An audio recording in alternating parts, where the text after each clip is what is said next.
أعوذ بالله من الشيطان الرجيم. بسم الله الرحمن الرحيم. قل لا تسألون عما أجرمنا ولا نسأل عما تعملون. قل يجمع بيننا ربنا ثم يفتح بيننا بالحق وهو الفتاح العليم. قل أروني الذين ألحقتم به شركاء كلا بل هو الله العزيز الحكيم. وما أرسلناك إلا كافة للناس بشيرا ونذيرا ولكن أكثر الناس لا يعلمون. ويقولون متى هذا الوعد إن كنتم صادقين. قل لكم ميعاد يوم لا تستأخرون عنه ساعة ولا تستقدمون.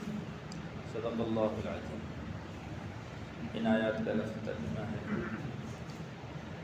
قل لا تسألون عما اجرمنا ولا نسأل عما تعملون.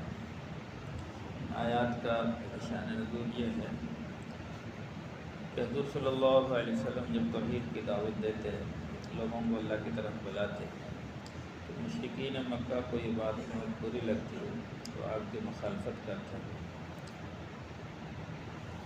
اس کے بعد وہ کہتے ہیں بھی چلو آپ ہمارے بتوں کی مخالفت نہ کرو، کچھ ہم اللہ تعالیٰ کی عبادت کر لیتے ہیں، کچھ تم ہمارے بتوں کی پوجا کر لو. اس وقت یہ آیت نازل ہوئی کہ بھی ایسا نہیں چلے گا، صرف توحید چلے گی، صرف اللہ کی عبادت. تو وہ حضور صلی اللہ علیہ وسلم کو مجبور کرتے معاذ اللہ. قرآن کی آیت نازل ہوئی قل لا تسألون عما اجرمنا.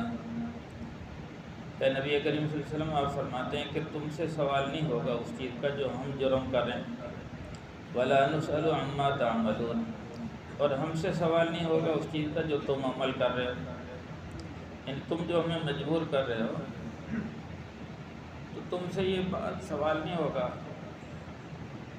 یعنی وہ معاذ اللہ یعنی بتوں کی پوجا نہ کرنے کو جرم سمجھتے تھے، جبکہ حقیقت میں بتوں کی پوجا کرنا جرم ہے اللہ کو چھوڑ کر.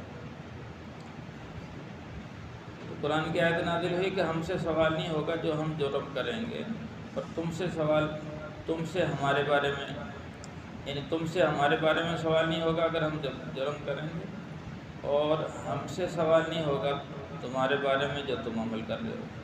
قیامت کے دن ہم سے ہمارے بارے میں پوچھا جائے گا، تم سے تمہارے بارے میں پوچھا جائے گا. قل یجمع بیننا ربنا. اور اے نبی کریم صلی اللہ علیہ وسلم آپ فرماتے ہیں کہ ہمارا رب ہم سب کو جمع کرے گا قیامت کے دن. ثم یفتح بیننا بالحق. پھر اللہ تعالی ہمارے درمیان میں حق کا فیصلہ کرے گا. وہو الفتاح العلیم. اور اللہ تعالی فیصلہ کرنے والے ہیں اور جاننے والے ہیں. قل ارونی الذین الحقتم به شرکاء. اے نبی کریم صلی اللہ علیہ وسلم آپ ان سے فرمائیں مجھے دکھاؤ تو صحیح ان کو جن کو تم نے اللہ کا شریک ٹھہرا دیا ہے. کیا وہ اللہ کے برابر ہیں؟ یعنی اللہ کے شریک تو تم ٹھہراتے ہو اپنی طرف سے، اپنے دعوے میں، اپنے گمان میں. حقیقت میں بھی وہ اللہ کے شریک ہیں؟ یعنی ان کے اندر اتنی طاقت ہے کہ وہ اللہ کے شراکت کر سکے؟ کلا، ہرگز نہیں. کائنات میں کوئی ایسی چیز، کوئی ہستی ہے ہی نہیں جو اللہ کے برابر ہو سکے. بل هو اللہ العزیز الحکیم. بلکہ اللہ ہی ہے ساری کائنات کا مالک، وہ زبردست ہے، حکمت والا ہے. وما ارسلناک الا کافۃ للناس بشیرا ونذیرا. اے نبی کریم صلی اللہ علیہ وسلم، اللہ تعالیٰ اپنے نبی سے مخاطب ہیں، اے نبی کریم صلی اللہ علیہ وسلم ہم نے آپ کو نہیں بھیجا مگر تمام انسانوں کے لیے خوشخبری سنانے والا اور جہنم سے ڈرانے والا. سارے انسانوں کے لیے بشیر اور نذیر بنا کے بھیجا ہے. ولیکن اکثر الناس لا یعلمون. لیکن اکثر لوگ نہیں جانتے. ویقولون متی ھذا الوعد ان کنتم صادقین. جب حضور صلی اللہ علیہ وسلم فرمایا کہ اللہ تعالیٰ ہم سب کو جمع کرے گا اور فیصلہ کرے گا، تو مشرک کہنے لگے کہ یہ وعدہ کب ہوگا کہ جب ہمارا فیصلہ ہوگا ہمارے درمیان میں. تو اس وعدے کو بتلاؤ کب ہوگا اگر تم سچے ہو. کبھی کہتے ہیں فَأْتِنَا بِمَا تَعِدُنَا، جس وعدے سے تو ہمیں ڈراتا ہے یعنی قیامت کا دن، وہ اس وعدے کو لے آ۔ قرآن کی آیت نازل ہوئی قُلْ لَكُمْ مِيعَادُ يَوْمٍ لَا تَسْتَأْخِرُونَ عَنْهُ سَاعَةً وَلَا تَسْتَقْدِمُونَ۔ اے نبی کریم صلی اللہ علیہ وسلم، آپ فرماتے ہیں کہ وہ وعدے کا دن مقرر ہے، اور جب وہ دن آئے گا لا تستاخرون عنہ ساعہ، کہ تم اس سے مؤخر نہیں ہوگے ایک لمحہ بھی، ولا تستقدمون، اور نہ اس سے پہلے، نہ اسے یعنی اسے تاخیر کر سکتے ہو نہ تقدیم کر سکتے ہو۔ جیسے قیامت کا دن ہے تو نہ تو تم اسے پہلے لا سکتے ہو نہ اس کو مؤخر کر سکتے ہو، یا اس سے موت مراد ہے، کیونکہ من مات فقط قامت قیامت ہو، جو مر گیا اس کی قیامت قائم ہو گئی۔ تو موت کا جو دن ہے مقرر ہے، اسے ایک لمحہ نہ پہلے آ سکتا ہے نہ بعد، اللہ کے ہاں وہ مقرر ہے، وہ آ کر رہے۔ یہ آیات کا لفظ ترجمہ ہے۔ تو مشرکین مکہ اللہ تعالیٰ کے ساتھ اوروں کو شریک ٹھہراتے تھے، تو اللہ تعالیٰ نے ان سے گزشتہ آیات میں چند سوالات کیے۔ قُلِ ادْعُوا الَّذِينَ زَعَمْتُم مِّن دُونِ اللَّهِ لَا يَمْلِكُونَ مِثْقَالَ ذَرَّةٍ۔ اے نبی کریم صلی اللہ علیہ وسلم، آپ ان سے فرمائیں کہ جن کو تم اللہ کا شریک ٹھہراتے ہو، جن کو معبود سمجھتے ہو، ان کو ذرا پکارو تو صحیح کہ وہ تو ایک ذرے کے مالک نہیں ہے، نہ زمین میں نہ آسمان میں، نہ ان کی کوئی شراکت ہے زمین، وما لهم فیہما من شرک، نہ ان کی کوئی شراکت ہے زمین و آسمان میں، وما له من ظہیر، اور نہ ہی ان میں سے کوئی ایسی ہستی ہے کہ جو اللہ کی مدد کر سکے، بلکہ اللہ ہی سب کی مدد کرتے ہیں۔ ولا تنفع الشفاعة عنده الا لمن اذن له، اور نہ ہی جن کو تم اپنا معبود سمجھتے ہو ان کے اندر کوئی ایسی طاقت ہے کہ وہ اللہ کے ہاں کھڑے ہو کر سفارش کر سکیں، بلکہ سفارش وہی کرے گا جس کو اللہ تعالیٰ اجازت دیں۔ اس کے بعد اگلا سوال کیا قُلْ مَن يَرْزُقُكُم مِّنَ السَّمَاوَاتِ وَالْأَرْضِ۔ اے نبی کریم صلی اللہ علیہ وسلم، آپ ان سے پوچھتے ہیں کہ تمہیں روزی کون دیتا ہے زمین و آسمان میں؟ کوئی ہے ہستی جو تم کو روزی دیتی ہو؟ روزی دینے والی ذات اللہ کی ہے۔ قُلِ اللَّهُ، آپ فرماتے ہیں اللہ ہی روزی دیتا ہے۔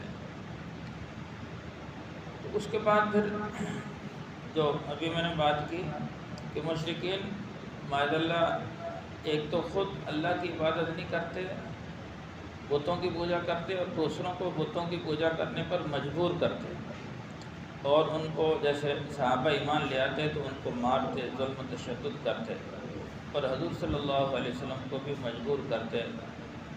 تو قرآن کی آیت نازل ہوئی وَإِنَّا أَوْ إِيَّاكُمْ لَعَلَىٰ هُدًى أَوْ فِي ضَلَالٍ مُّبِينٍ۔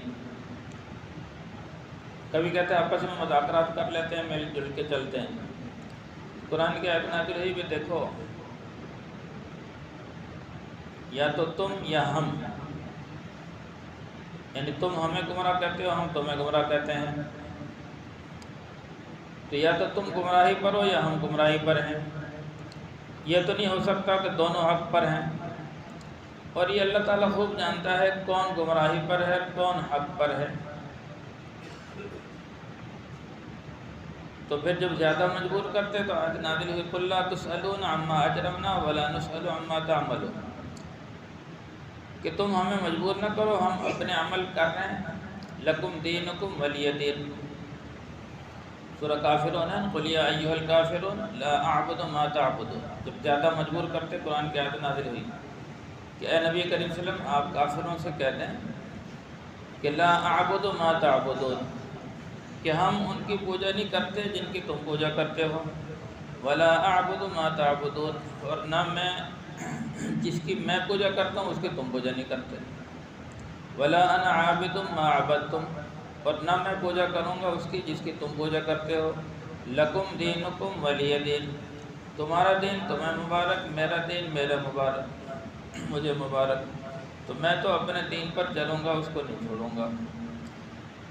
تو اسی زمرے میں یہ آیت ہے قُل لَا تُسْأَلُونَ عَمَّا أَجْرَمْنَا وَلَا نُسْأَلُ عَمَّا تَعْمَلُونَ، کہ تم ہمیں مجبور نہ کرو بتوں کی پوجا کرنے پر، کہ تم سے سوال نہیں ہوگا جو ہم جرم کر رہے ہیں۔ وہ کہتے تھے یہ بتوں کو چھوڑ کر اللہ کی عبادت کرنا یہ جرم ہے، تو حضور صلی اللہ علیہ وسلم فرمایا، یعنی اللہ کی طرف سے یہ حکم آیا کہ اگر یہ جرم ہے تو یہ جرم ہم کرتے رہیں گے اور اس جرم کا تم سے سوال نہیں ہوگا، اور جو تم عمل کر رہے ہو چونکہ ہم نے تمہیں سیدھا راستہ دکھلا دیا، اس کے باوجود بھی اب سیدھے راستے پر نہیں آ رہے، تو اب ہم سے تمہارے بارے میں سوال نہیں ہوگا کہ یہ کیوں غلط راستے پر لگے رہے، کیونکہ ہم نے تمہیں بات سمجھا دی۔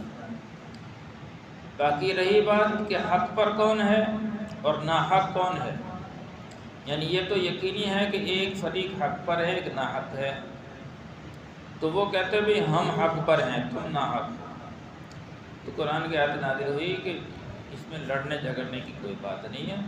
قُلْ يَجْمَعُ بَيْنَنَا رَبُّنَا بِالْحَقِّ، کہ قیامت کے دن اللہ تعالیٰ ہمیں جمع کرے گا، ثُمَّ يَفْتَحُ بَيْنَنَا بِالْحَقِّ، پھر اللہ تعالیٰ ہمارے درمیان میں انصاف کا فیصلہ کرے گا،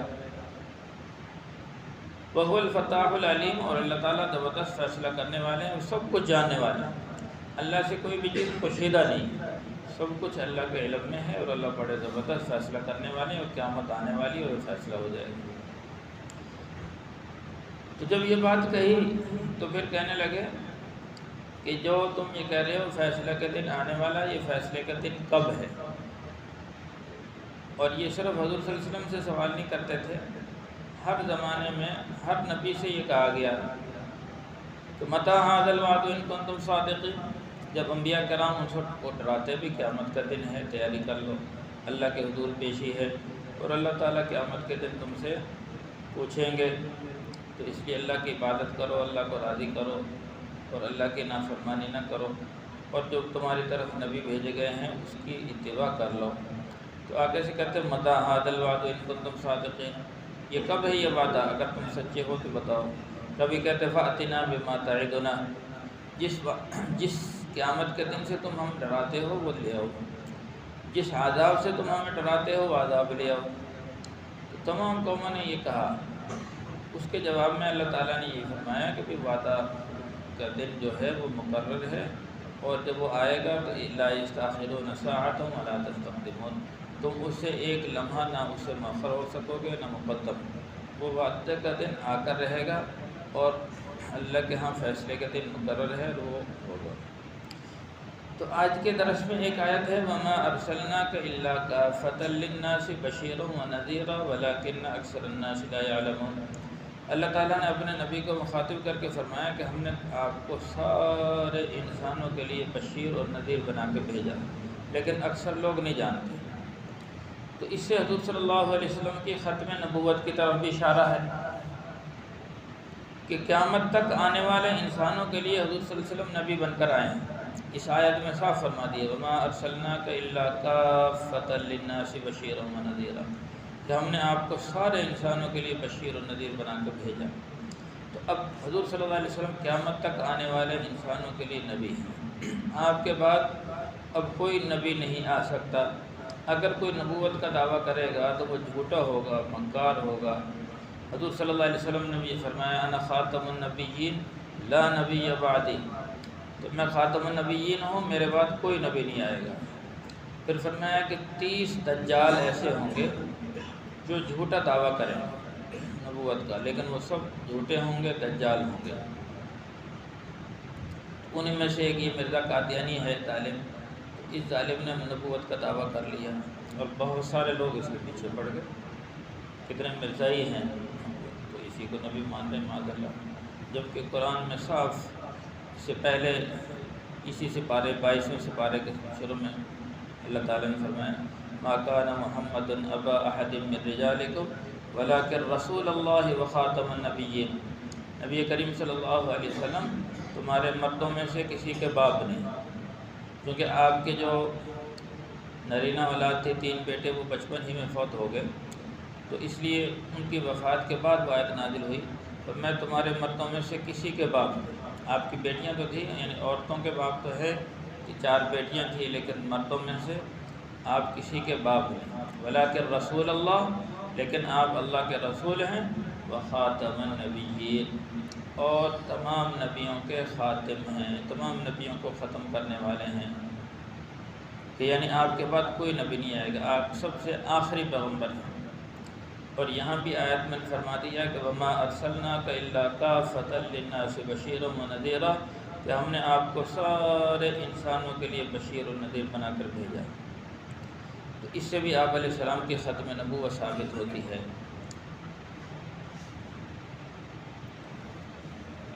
اب ایک سوال یہ پیدا ہوتا ہے کہ حضور صلی اللہ علیہ وسلم ہے تو خاتم النبیین، کہ آپ کے بعد کوئی نبی نہیں آئے گا، لیکن انسان تو آتے رہیں گے، اب ان انسانوں پر کون محنت کرے گا؟ تو اللہ نے یہ نبیوں والا کام اس امت کے سپرد کر دیا۔ حضور صلی اللہ علیہ وسلم ہے قیامت تک نبی، لیکن نبوت کا جو کام تھا، پہلے صرف نبی یہ کام کرتے تھے، لوگوں کو اللہ کی طرف بلاتے۔ ایک نبی دنیا سے چلا جاتا، دوسرا آ جاتا، دوسرا رخصت ہوتا، تیسرا آ جاتا، تو ہر زمانے میں نبی آتے رہے۔ تو حضور صلی اللہ علیہ وسلم آخری پیغمبر ہیں۔ آپ علیہ السلام اپنی امت کو یہ دعوت والا کام سکھا کر چلے گئے۔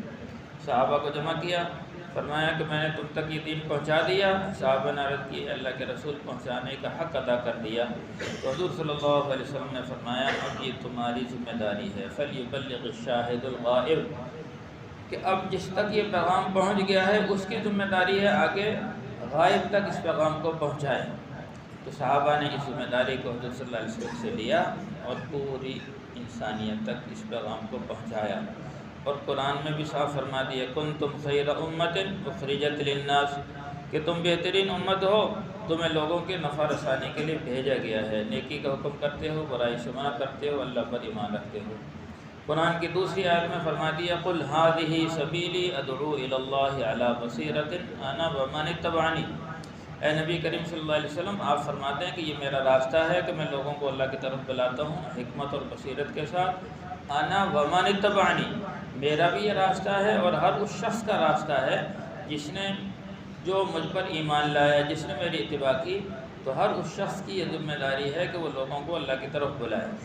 تو ان دو آیات میں صاف اور صریح حکم دیا گیا ہے کہ یہ دعوت والا کام اس امت کے ذمہ ہے۔ حضور صلی اللہ علیہ وسلم خاتم النبیین ہیں، ختم نبوت کی برکت سے اللہ نے یہ کام ہم سب کے ذمہ لگایا ہے اور ہماری سب کی ذمہ داری ہے۔ یہ دعوت تبلیغ کی جو محنت ہوتی ہے اسی بات کی محنت ہے، اس میں سب بھائی عزم کریں کہ اپنا حصہ لیں۔